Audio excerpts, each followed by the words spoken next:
Look at this. Look at the walls. A couch. There's a kitchen right behind me, and there is a bathroom where after I use it, I'm not responsible for what happens after the fact.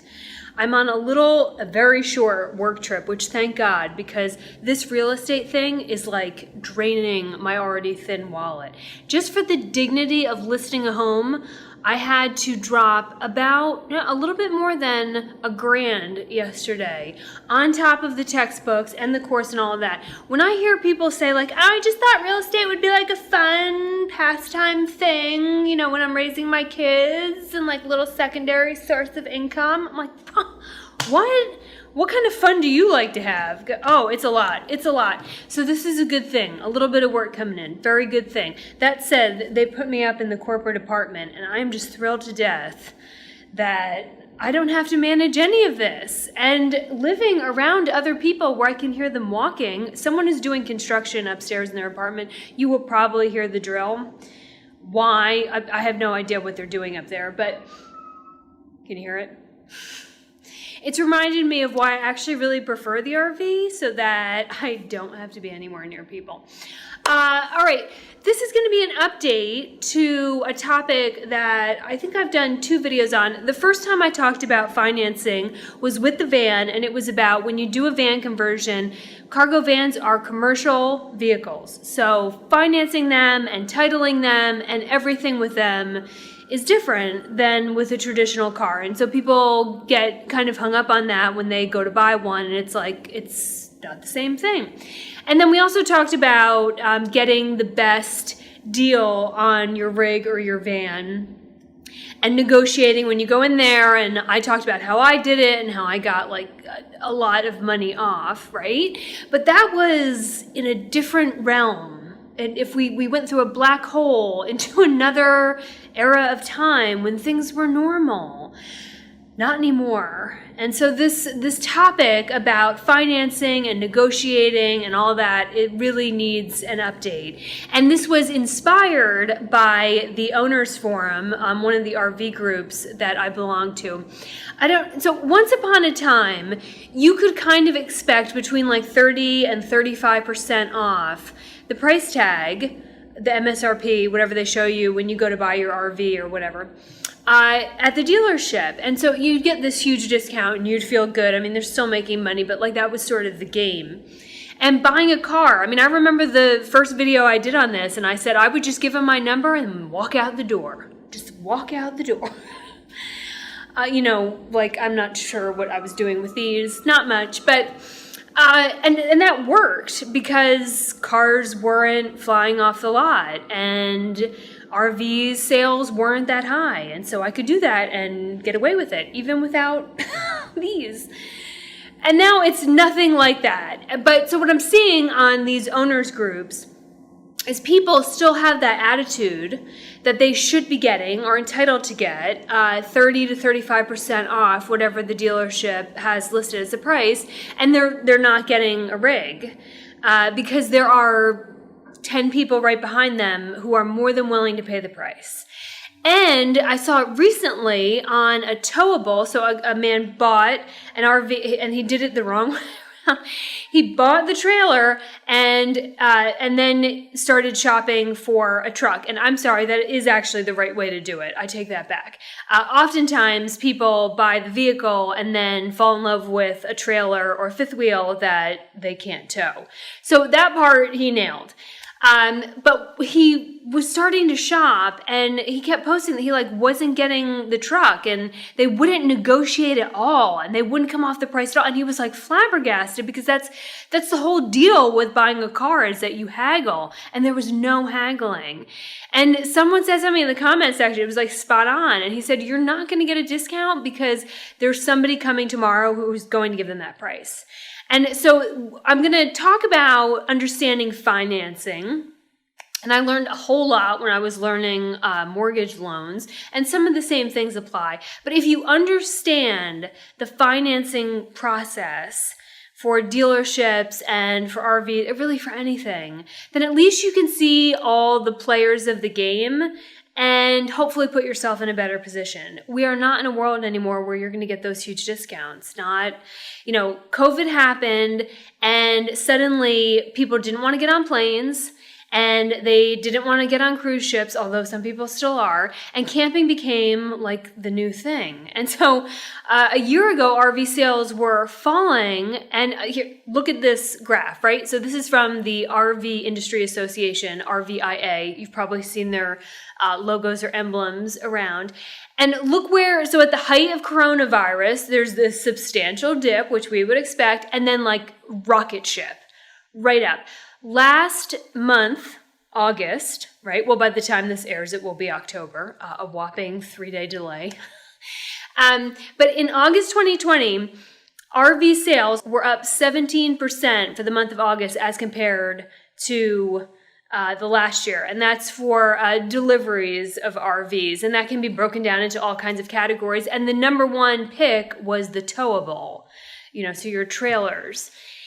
Just through the roof sales. And the same has been happening with cars, because I'm also going to focus on trucks, because that was this man's dismay, was that he got this trailer and he can't get a truck for anything less than an ungodly high price. What happened was we go through COVID and sales slow down substantially, just like the RV. And the factories shut down, so now we have real constraints on new vehicles, just like there are huge constraints on new RVs. I mean, people are waiting months to get their rig, and everyone thinks that theirs will be there faster, and it's usually later than even what they expect. So we're not selling the new cars, and then as coronavirus,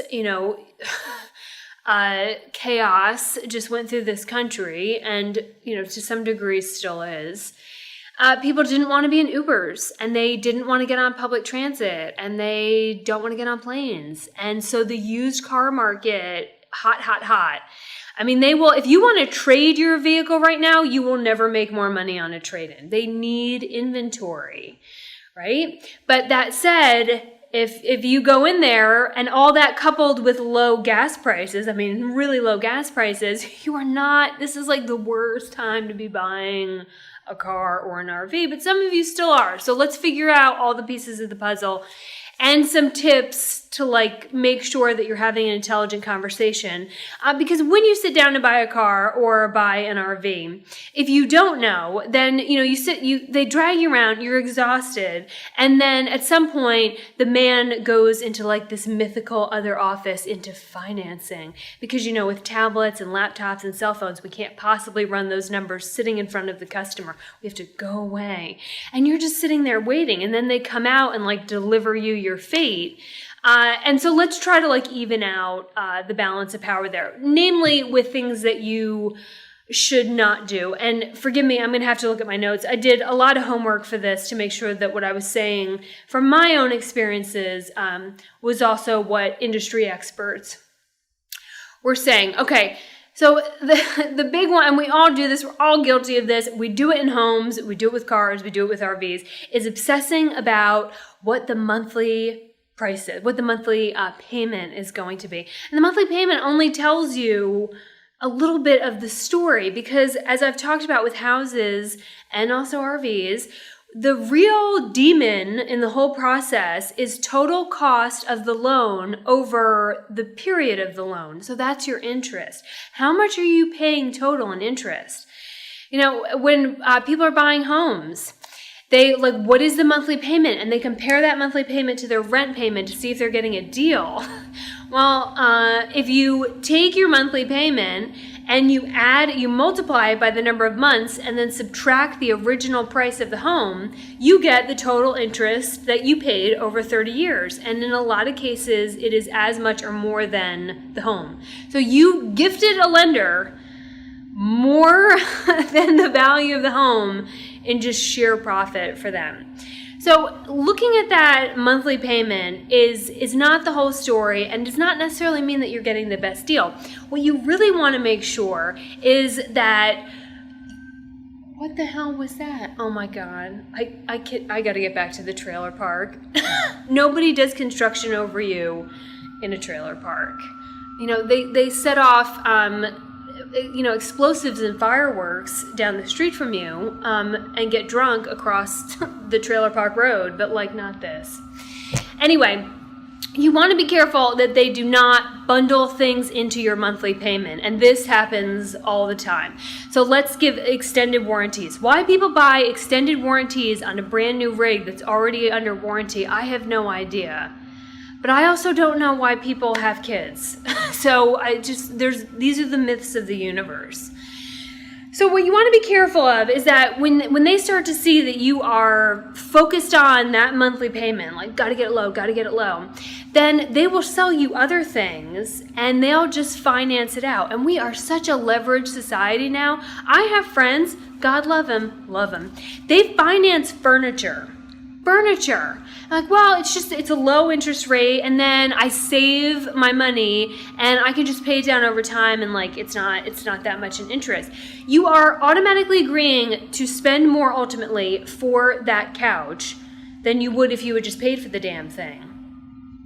It's a couch. But we've just gotten this idea that like everything can be financed. So what you'll see is that a dealership, car, truck, RV, will say, well, how about a $3,000 extended service plan warranty? Oh, that's too much. We don't pay that much. All right, well, if we can finance it, and that's only going to be, let's just say, $25 extra a month, and then Jim and Susie, I don't know why I use those names, but Jim and Susie, or if it's for a van, it would be like Skylar and Moon Breath, with like the man bun and the the side boob poking out in the dealership. They'll be like, oh, well, that's great. That's a great price. It's not a great price because now instead of a $3,000 service plan that is going to suck and you'll probably get no value out of it, you are agreeing to pay more for it ultimately because you're going to pay all that interest. I mean, they will try to wrap all kinds of things in there. So every time they're able to like get that monthly payment up a little bit more, it's more interest for them, and you're just paying more anyway. So that's not the key thing when trying to buy a car or RV or a van. Like, it's just one part of the story. Also, don't announce a ceiling on your monthly payment. Say, I can only pay and will only pay this amount per month. Because the first thing that they're going to do is say, okay, well, we can get you that, we'll get you that price. We'll just do, instead of a 5-year loan, if we do 10, we can get you to that price. So now we can focus on selling you, instead of the $50,000 rig, where it might have been a little bit more than your monthly, but you're not paying for as much vehicle. We're going to sell you the $65,000 rig, and we'll extend out your payments so it looks like you're still getting what you wanted, that ceiling payment, but now you get the nicer thing. Only you just doubled the amount of time you're paying interest. So in exchange for a capped monthly payment, you just made the lender and the dealership richer. It doesn't make any sense, okay? I'm just going to warn you, some of these are going to be out of order because, this is the first time I've had to like wake up before 6 a.m. in a year and put on a bra and like go to work and act like I'm an adult, and I'm exhausted. Know everything you can about taking possession. I screwed this up big time. I recovered from it, but I screwed it up. The first van that I ever looked at, seriously, was a Sprinter. Now, if you've seen the first video I ever did, you know my true passionate hatred for Sprinters. But it was sexy. It was a Sprinter. I'm feeling like a fancy bitch because I've got a Mercedes. And I did the thing you're not supposed to do, which is we negotiated the price. We were in there for hours, negotiated down the price, and I said, well, what are the interests? Now, I had not bought a car since 2003. I was like a little rusty on how this all went down. And he said, typically for a van like this, you're looking between like 4.5 and 5.5%. And I am so sorry if you can hear that drill. I will go get all New Jersey with him in just a second, but there's nothing I can do about it. And so I was like, okay, well, that's kind of what I expected. That works. And I have excellent credit, right? So, okay. So I agreed to give him $1,000 non-refundable deposit and move towards taking possession of the vehicle. I had the Carfax, I had all that. I'd test driven it twice. I was feeling really good about it. And then he walked off into that mythical place in the back where they do the numbers, and he came back out and he said, oh, sorry, it's actually going to be 9%. 9%. He said, well, you haven't bought a car in a long time, so you don't have any car credit, so it's going to be 9%. So even though I had great financial credit, they were still going to charge me 9%. It took weeks and finally some legal advice, and ultimately the whole thing came down to, had I taken possession of the vehicle? Know what they consider taking possession of the vehicle. And from that experience, I learned that, and this was true with the Babe Bus, the War Wagon, Bob, everything, I'm not taking it off the lot. If you're not in the back seat, I'm not touching the keys. I'm not nothing that alludes that I took possession in any capacity until all of the paperwork is done, until it's insured, until everything checks out, all the I's and T's, all of that.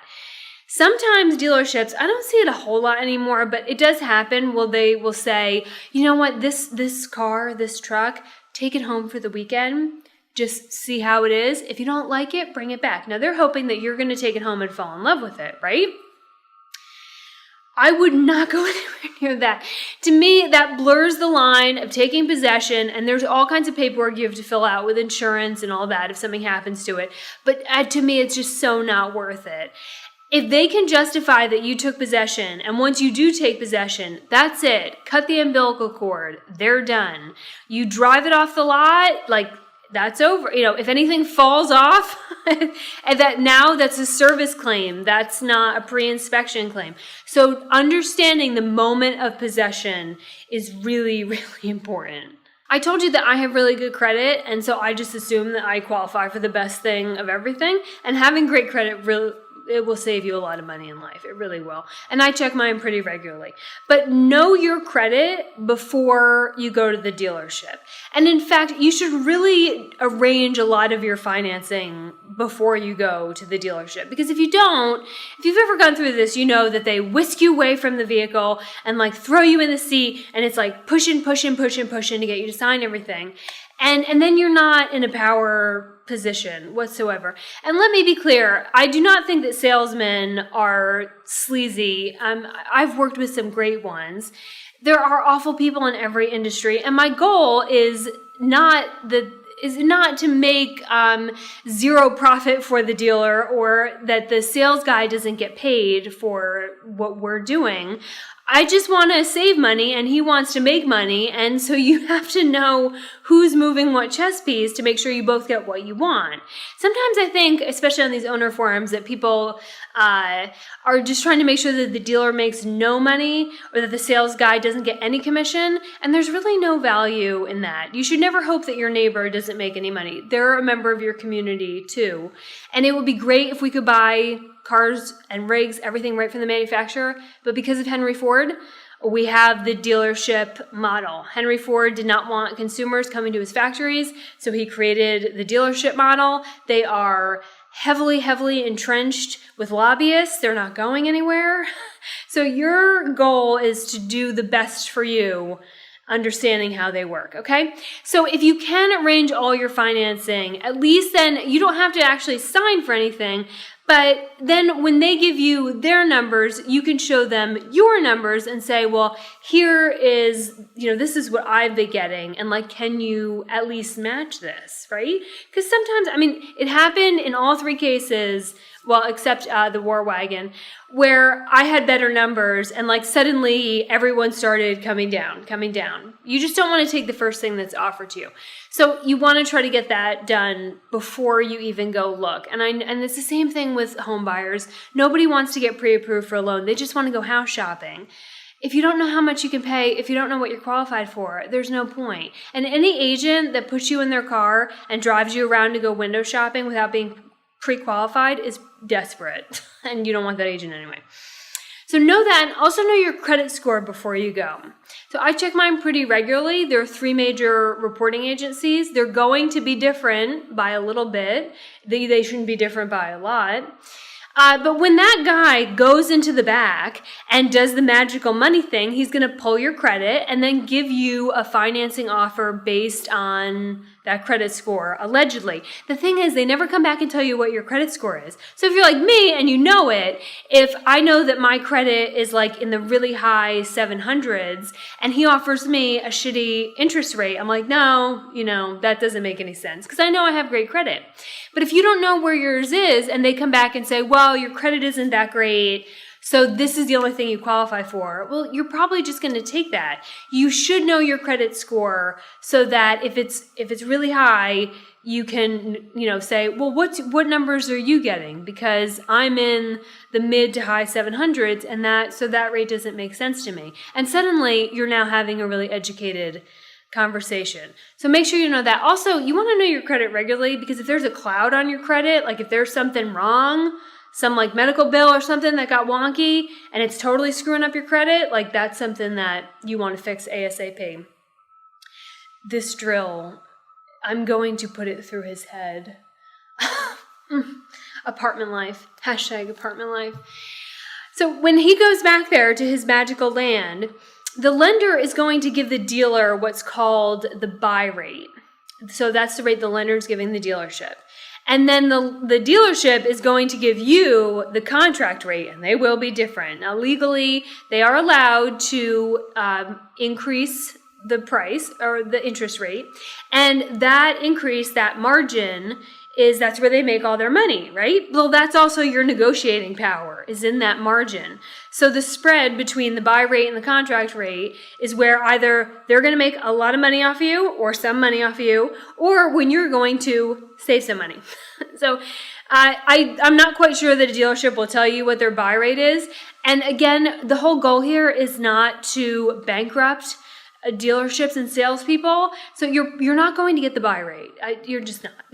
Like, let that go. You're trying to get the closest to the buy rate. But that is how that whole structure works, okay? So right now we have a lot of 0% financing options or offers. They're like all over the commercials, right? And that sounds amazing. Free money. It's not free money. If you actually listen to the commercial or you read the little print, itty bitty at the tiny screen, it says for qualified buyers, which means you have to have exceptional credit. So here's where knowing your credit would really come in handy. Only people with exceptional credit are qualifying for that, and chances are it's not for every single car, truck, RV, whatever it is on that lot. It's probably for the slow movers that they're just trying to get, like last year's models, that they're trying to get off the lot with incentives. And that's what that post, the guy I saw, he needed this truck for the rig that he just bought. And I think the truck was $51,000, a 2017, seemed pretty high. We don't know the condition or whatever. And he, wanted the 0% and they weren't offering 0%. And he tried to negotiate down and the dealer wouldn't budge at all. Well, that makes sense because at this point, interest rates are so low in this country. Incredibly low, whether it's 0% or even like these super low rates, they're not making their money on the financing like they were. So they have to make it on the vehicle. So if you go in there and say, I want 0% financing and I want $5,000 off this rig, they're going to laugh at you. They're going to laugh at you on the inside, maybe on the outside. You don't want to miss out on, oh my God, it stopped. It'll start again. You don't want to miss out on the rig you really want or the truck you really want or the car you really want because you had batshit crazy expectations about financing, okay? All right, so the next thing you need to understand is the difference between pre-qualifying and pre-approval because that can really impact your credit score. See, just started again. When you pre-qualify for a loan, same thing like pre-qualifying for a mortgage. You go in, you have all your paperwork, all your documents, and they tell you about what you're going to get a loan for or if you're going to get a loan. And those numbers are going to be different than when you actually close on whatever it is, but it gives you an idea and it gives you a pre-qualification letter. So when a bank or lender pre-qualifies you, that's a soft pull on your credit. So that is not going to impact your credit score. To think of it as like just glancing over your financial picture. When you get pre-approved, that's you've got the vehicle, you've negotiated the terms, you're going down the road towards possession, like we are getting a loan. Pre-approval is a hard pull on your credit, and that will impact your credit score. What you don't want to do is rush into pre-approval. I mean, if you're not serious about buying yet, you don't need to be going down pre-approval again and again and again, because every time you do it, it's going to impact your credit score if done over a period of time. There's usually a grace period where if you're power shopping and you're like going here and going there and like trying to negotiate, they'll give you, it's like, I think it's like 15 days, something like that, where it won't impact your credit. But if you're shopping on, this week and you get pre-approval and then like 2 weeks later you do it like that, that's going to impact your credit score, okay? Do not tell them that you are going to pay in cash. Guard that close to your heart for as long as you possibly can. You are going to get, especially RV shopping, you are going to get asked almost immedately about financing. Just say, I'm just not sure yet. I need to find the right rig and then I'll decide on all the other elements. And that's fair. You're allowed to say that. Don't tell them you're paying in cash because financing is the product. Okay? That's where they're making all their money.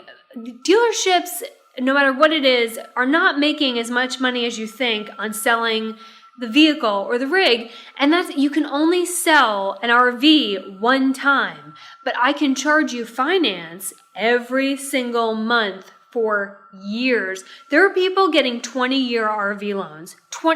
That is a house. That is insane. That thing will fall apart before it ever reaches 20 years. Or you'll get divorced, or one of you would die. It makes no sense. But they can look at their opportunities to make money are so much more. They are in the business of financing. They just happen to do it with cars or with RVs. It's like McDonald's is in the business of real estate. They just happen to sell hamburgers. Right? So the real estate agency that I'm now aligned with, Keller Williams, is a technology company that happens to sell houses. Okay? So do not go in there like running your mouth about paying and thinking that's going to get you a discount, because all you've just said to them is, you're not going to make a lot of money off of me. And like that, you don't need that. Okay? Just keep that until you find the one and then say, boom, here's all the cash. Okay? And again, in regards to like the ceilings and cash and all that, just think about it from their side. So if you say like, this is how much cash I have and this is the maximum I'm going to pay, even if you're going to finance it and you say, this is the maximum I'm going to pay. Well, what would you do if you were that salesperson? They're not going to run out around the lot and try to get you a great deal on like a $75,000 rig for, $65,000. They're going to try to get you to pay the most for the cheaper rig that you don't even like that much, because they'll make more money there.